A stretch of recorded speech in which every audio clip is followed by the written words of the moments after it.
Hello students, welcome to study search. आज हम पढ़ने वाले हैं क्लास 8 के इंग्लिश का चैप्टर 2 जो कि है चिल्ड्रन एट वर्क। इसका पहला क्वेश्चन है कि Velu stood on the platform but he felt as he was still on a moving train. Why? क्योंकि भेलू ट्रेन से उतर गया था चेन्नई के प्लेटफॉर्म में, लेकिन अभी भी उसे लग रहा था कि जैसे वो ट्रेन के अंदर ही बैठा है। क्योंकि उसका आंसर है Velu stood on platform but felt as if he was still on a moving train because his legs were still wobbly and shaky after the journey to Chennai. Usually the effect of a moving train stays for some time after the end of the journey. क्योंकि वो बहुत देर तक train में ही बैठा था, सफ़र कर रहा था ट्रेन में, इसलिए उसे ट्रेन से उतरने के बाद भी उसे ऐसा ही लग रहा था कि जैसे कि वो अभी भी ट्रेन में ही बैठा है। The next question is what made him feel miserable. Miserable मतलब होता है कि भेलू के मन में ऐसा कौन सा चीज़ अभी तक चल रहा था। Bellu felt miserable and exhausted because he had drawn away from his village 2 days ago and had not eaten anything except some peanut and a piece of gregory for the last 2 days। क्योंकि अब value अपने घर से भाग के 2 दिन पहले चेन्नई आ चुका था, लेकिन अभी तक 2 दिन हो गया है, लेकिन उसे कुछ भी खाने के लिए नहीं मिल रहा है। सिर्फ थोड़ा सा पीनट एंड गेगरी मिला था, इसलिए वो थोड़ा सा मिजरेबल है। The next question is Velu travelled without a ticket. Why? Velu without ticket मतलब टिकट बिना टिकट के ट्रेन के अंदर सवार हुआ था। उसका आंसर क्या है? Velu travelled without a ticket because he had no money to buy a ticket. क्योंकि भेलू अपने घर से भाग के आया था, इसलिए उसके पास कुछ भी पैसा नहीं था, इसलिए वो बिना टिकट ही अपनी ट्रेन का सफ़र तय कर रहा था। The next question is how did he escape the ticket collector's attention. Velu कैसे टिकट कलेक्टर का अटेंशन अपने से हटा पाया। He escaped the ticket collector's attention because luckily the ticket collector did not come to the unreserved compartment। क्योंकि value unreserved compartment में चढ़ा था और लकीली उसके जो टिकट कलेक्टर थे ना, वो वाले जो अनरिजर्व्ड कंपार्टमेंट में नहीं आए थे चेकिंग के लिए, इसलिए वो आसानी से बच गया था। The next question is why had Velu run away from home. Velu अपने घर से भाग के क्यों आया था Chennai. Velu had run away from home because his father used to beat him every day. His father would also spend the money earned by Velu and his sisters on drinking. क्योंकि अब भेलू अपने घर से भाग के आया था, क्योंकि उसके पापा जो थे ना अपने घर पे, वो उससे रोज़ बीट मतलब मारते थे और वो क्या करते थे, his father would also spend the money earned by Velu and his sister. Velu and उसकी सिस्टर का जितने भी जो अर्निंग होता था, जितने भी इनकम होता था, उसके पापा क्या करते थे, वो उनसे छीन लेते थे और वो पैसे से वो ड्रिंकिंग मतलब कुछ भी सारा खरीद के पीते थे, इसलिए वो उसे पसंद नहीं था, इसलिए भेलू अपने घर से भाग के बहुत ही दूर आ गया। The next question is why did he decide to follow the strange girl. वो जो स्ट्रेंज गर्ल मतलब वो चेन्नई के प्लेटफॉर्म में उससे एक लड़की के साथ बातचीत हुआ था, वो स्ट्रेंज गर्ल के साथ क्यों चलना पसंद कर रहा था। He decided to follow the strange girl because he did not know where to go and what to do. Basically he did not have a plan for himself. क्योंकि भेलू अपने पापा से परेशान होकर भाग के आ गया था चेन्नई में, लेकिन उसे चेन्नई के बारे में कुछ भी नहीं पता था, उसके पास 1 रुपया भी नहीं था और उसे क्या करना है, कौन से काम ढूंढना है, उसके बारे में भी कुछ भी पता नहीं था, इसलिए भेलू क्या कर रहा था, स्ट्रेंज गर्ल को फॉलो करने का अलावा उसके पास कुछ भी प्लान नहीं था। The next question is can value read Tamil and English, how do you know. क्या भेलू को तमिल एंड इंग्लिश दोनों लैंग्वेज पढ़ना था, इसके बारे में लिखना है। Value could read Tamil but not English. When he saw the huge signboard, he could not understand what it meant because the writing was in English. Later, when the girl pointed at a large building, Velu read the Tamil sign and came to know that the building was the central jail. Value को सिर्फ तमिल पढ़ना आता था, लेकिन English पढ़ना उसे नहीं आता था, क्योंकि जब भी वो जो स्ट्रेंज गर्ल उसे एक ह्यूज साइन बोर्ड की तरफ दिखा रही थी, तब वैल्यू वो वाला साइन बोर्ड को समझ नहीं पाई, क्योंकि वो वाला साइन बोर्ड इंग्लिश में लिखा हुआ था। लेकिन जब भी वो स्ट्रेंज गर्ल एक बड़ी सी बिल्डिंग की तरफ हाथ दिखाई, तभी वैल्यू वो वाला साइन बोर्ड को पढ़ लिया और समझ भी लिया कि वो वाला सेंट्रल जेल लिखा है, क्योंकि उसे तमिल पढ़ना अच्छे से आता था। The next question is, if you are not carefully you will soon be counting bars there, the girl said.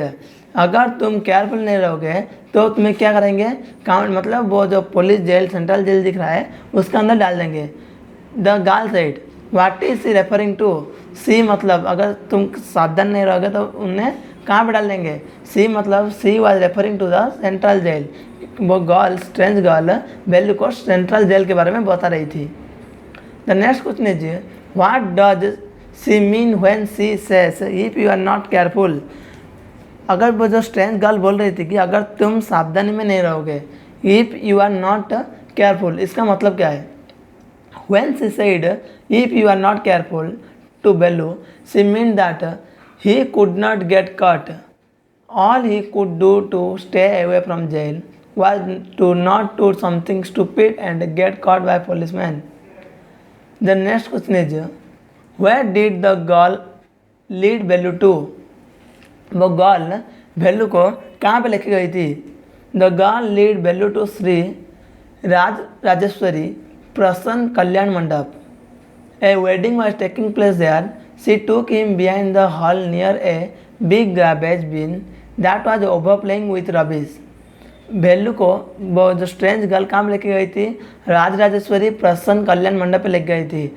वो कल्याण मंडप के पीछे बहुत सारे ग्राबेज पड़ा हुआ था, वो दिखाने के लिए लेके गई थी बेल्लू को. The next question is, what did they get to eat? उन्हें वो जो ग्राबेज से क्या खाने के लिए मिला था? बेल्लू got a banana and a बादा while the girl got only one banana to eat.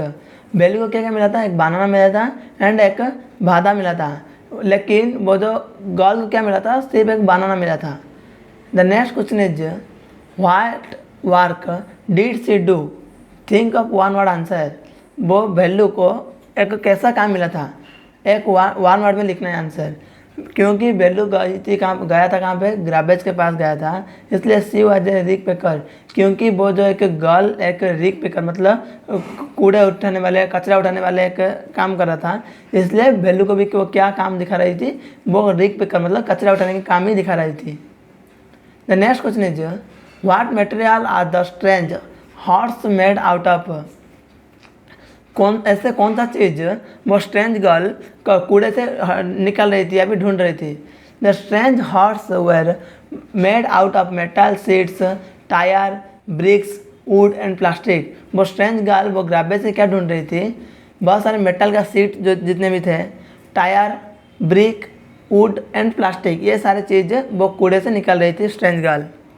The next point is, why does Bellu find them strange? वो बेल्लू ये सब चीज़ को देख के स्ट्रेंज क्यों हो गया, मतलब आश्चर्य क्यों हो गया? Bellu found the horse strange because in his village the house were made of mud and palm leaves. The horse he saw were made of all sort of things and looked they could fall any moment. क्यों वो बेल्लू ये सब देख के हैरानी हो गई, क्योंकि उनके गांव में जितने भी घर थे वो किससे बना था? मड मतलब कीचड़ या फिर पाम लीफ से बना था. लेकिन यहाँ पे बहुत सारे क्या पड़ा है, वो जो ज़रा सा मैं दिखा देता हूँ, लेकिन यहाँ पे क्या पड़ा था? बहुत सारे sheets tyre bricks wood plastic ये सब पड़ा था, इसलिए ये सब चीज़ को देख के बेल्लू हैरान हो गया. The next question is, what sort of things did Jaya and children like her collect and what did they do with those things? Jaya और बहुत सारे बच्चे जो कचरे से कौन सा चीज़ को ढूंढ रहे थे और वो लेके वो क्या करते थे? जया एंड चिल्ड्रेन लाइक और collected paper plastic glass and other such things. Jaya and children वो क्या करते थे? जया एंड उसके बच्चे या फिर छोटे बच्चे वो क्या करते थे? कचरे से पेपर को निकालते थे, प्लास्टिक ग्लास, अदर्स कुछ भी चीज़ को निकालते थे। They sold these item to जाम बाजार जग्गू। वो उन्हें लेके क्या करते थे, जाम बाजार में एक दुकानदार था जग्गू, उससे जाके दे देते थे। और वो जग्गू भी क्या करता था, वो further sold it to a factory. Jaggu क्या करता था, उसके बाद कोई भी एक फैक्ट्री में लेके वो सारे कचरे को रीसोल्ड कर देता था। The next question is value happy और अनहैप्पी टू फाइंड वर्क। क्या है वैल्यू को एक काम मिलने के बाद वो हैप्पी, खुशी था। Give a reason for your answer. Velu was unhappy to find work because he did not run away from home to dig through garbage bins. The only work he had ever done was weeding and taking cows out to graze. However, since he did not know Chennai too well, he decided to work as a rag picker till the time he found a better job. Value को ये वाला जो काम बिल्कुल ही पसंद नहीं था, क्योंकि वो अपनी गांव से भाग के आया था कुछ भी एक बड़ा काम करने के लिए। लेकिन यहाँ पे कुछ भी अगर क्योंकि काम नहीं मिल रहा था, चेन्नई में वो किसी को भी पहचानता नहीं था, इसलिए वो क्या कर रहा था, वो स्ट्रेंज गर्ल के साथ मिलके रिग पेकर का काम कर रहा था। लेकिन कब तक, till the time he found a better job, उससे एक अच्छे वाला जॉब मिलने से पहले तक वो ये वाला काम करेगा, ऐसे सोच के ये वाला काम वो कर रहा था। Thank you for watching this video. We will meet after the next video.